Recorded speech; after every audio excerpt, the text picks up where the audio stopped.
Papa, on se retrouve aujourd'hui devant ta crèche. Est-ce que tu peux me dire depuis combien de temps tu en fais et d'où te vient cette passion pour les santons de Provence? Bon, ben, j'en fais depuis les années 80. J'en ai fait pendant une vingtaine d'années, mais c'était des petites crèches que je faisais comme ça pour marquer le coup de Noël. Et puis après, j'ai arrêté pendant une dizaine d'années. Et dans les années 2015, par là, je me suis remis un peu plus sérieusement parce que j'avais un peu plus de temps. Et je voulais faire plaisir surtout à mon fils et à ma belle-fille. C'est eux qui m'ont remotivé, et en plus à un de mes très grands copains que lui m'a motivé aussi pour les refaire. Voilà. Donc je me suis remis, et de la petite je suis passé à la un peu plus grosse, et j'essaye toutes les années de l'améliorer. Voilà. Quelle est la taille de ta première crèche à peu près? La première crèche, elle devait faire à peu près 1 mètre par 80 ou 1 mètre sur 1 mètre, j'avais pas beaucoup de place. Voilà. Et celle-ci? Celle-ci, elle fait 2 mètres par 1 mètre 50, et j'aimerais bien petit à petit l'agrandir encore. Voilà. Ce serait quoi la taille idéale de ta crèche? Ce serait le double. Ah, quand même? Oui, 3 mètres par 2 mètres, ce serait bien. Tu passes combien de temps pour monter la structure et pour placer tous ces santons? Alors là, pour monter la structure et faire la crèche complète terminée, j'ai mis 4 jours. Ah, quand même. Eh ouais, c'est du travail, hein. C'est du travail, c'est long, c'est de la patience. Et pour arriver à faire, et encore, j'arrive pas à faire ce que je veux. Voilà. Je galère, je galère façon de dire. Mon problème, c'est ici, c'est les étages. Il faudrait que je puisse abaisser et mettre les maisons derrière, de façon que je gagne en profondeur et je gagne en descendant la hauteur, parce qu'ici j'ai trop de pente. Là-bas ça peut aller, mais là j'ai trop de pente pour monter en haut. Donc il faut que je baisse l'ensemble. Voilà. Donc je vais calculer ça pour cette année, en fin d'année, pour faire la nouvelle crèche. Comment tu fais par exemple pour placer les santons tout en haut, à côté du moulin, des fours, etc.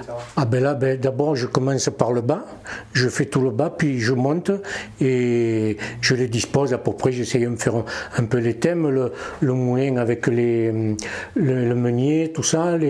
Après là il y a un moulin que c'est moi qui l'ai fait, celui-là avec des ardoises que j'ai ramenées d'Italie.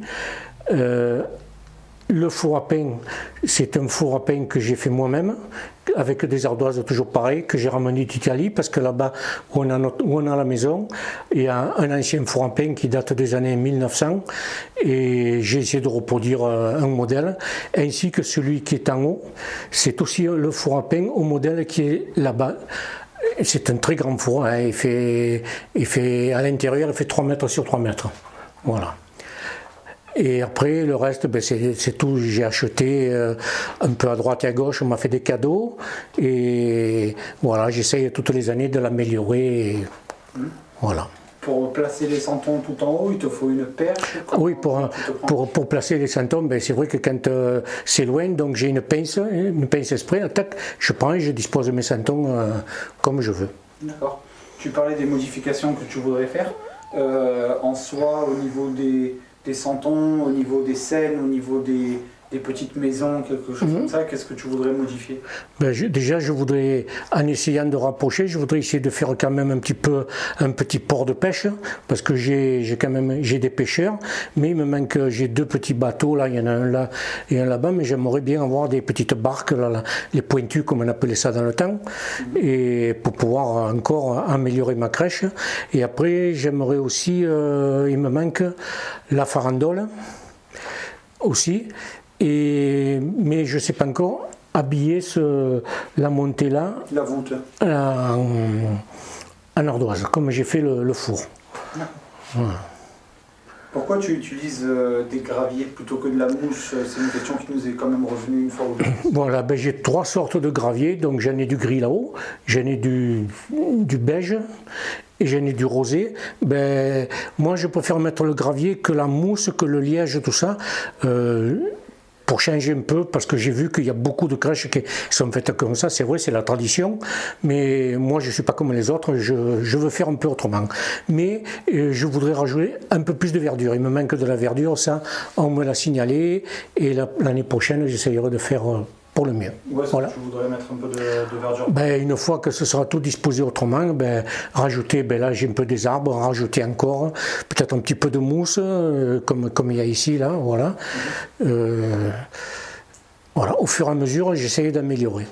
Pourquoi ta crèche est montée entre guillemets en forme d'escalier, comme on voit là en plusieurs étages, et pas type en format de montagne, par exemple? Voilà, oui, ben, la forme de montagne, j'ai des difficultés à y arriver à le faire, mais petit à petit, ça fait maintenant 3 ans que je fais ce système-là, mais étant donné que je prévois de baisser de façon que les maisons elles se chevauchent un peu comme dans le village, et donc je vais gagner en profondeur, et le dernier plan là-haut, il sera plus bas, mais je veux le faire en dégradé, enfin je ne sais pas encore, voilà.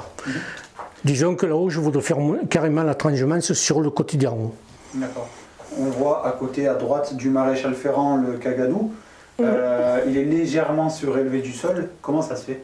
Ben alors le Cagadou, je l'ai surélevé parce que par rapport, déjà pour équilibrer un peu par rapport à cette cabane-là, et de façon que quand on est là, qu'on voit le santon qui est assis, le Cagadou là-bas, qu'on le voyait quand même, sinon en le mettant en bas au niveau des autres santons, ça fait trop bas, il faut se baisser pour le voir. Oui, c'est un petit truc, et je l'ai un petit peu incliné justement à cause du toit. D'accord. Tu me dis que tu aimerais participer au concours des plus belles crèches de la ville. C'est un petit peu moi quand même qui t'y ai poussé. Quel serait ton objectif pour ça, et qu'est-ce que tu... Ben déjà, arriver à faire ce que je veux en premier temps, et après, pourquoi pas, parce qu'il y a pas mal de personnes qui ont vu ma crèche sur le site, et il y a beaucoup de personnes qui m'ont encouragé à m'inscrire pour le concours de fin d'année, quoi. Donc je vais voir si j'arrive à faire ce que je veux. Si je suis content de moi, peut-être que je m'inscrirai. Voilà. Mais on n'a pas d'objectif précis, on veut juste... Non, rien de spécial. C'est ni pour être le premier, ni pour être le dernier. C'est pour remercier les gens qui m'ont encouragé à continuer à faire ça. Oui, puis ça peut être quand même intéressant de parler avec des gens qui s'y connaissent, d'autres crèches. Ouais. Ça peut être un petit plus. Ah oui, non, je suis ouvert à tout, les commentaires, tout. Je suis prêt à écouter toutes les réflexions des gens. Ça va. Eh ben, merci beaucoup. Voilà. Et on attend au long de l'année les petites modifications en peinture ou autres que tu vas faire. Oui, ça va. Quelques petites vidéos si on peut. Voilà, sans problème. Et on se donne rendez-vous dans pas très longtemps. Voilà, eh bien, merci beaucoup. À bientôt. À bientôt.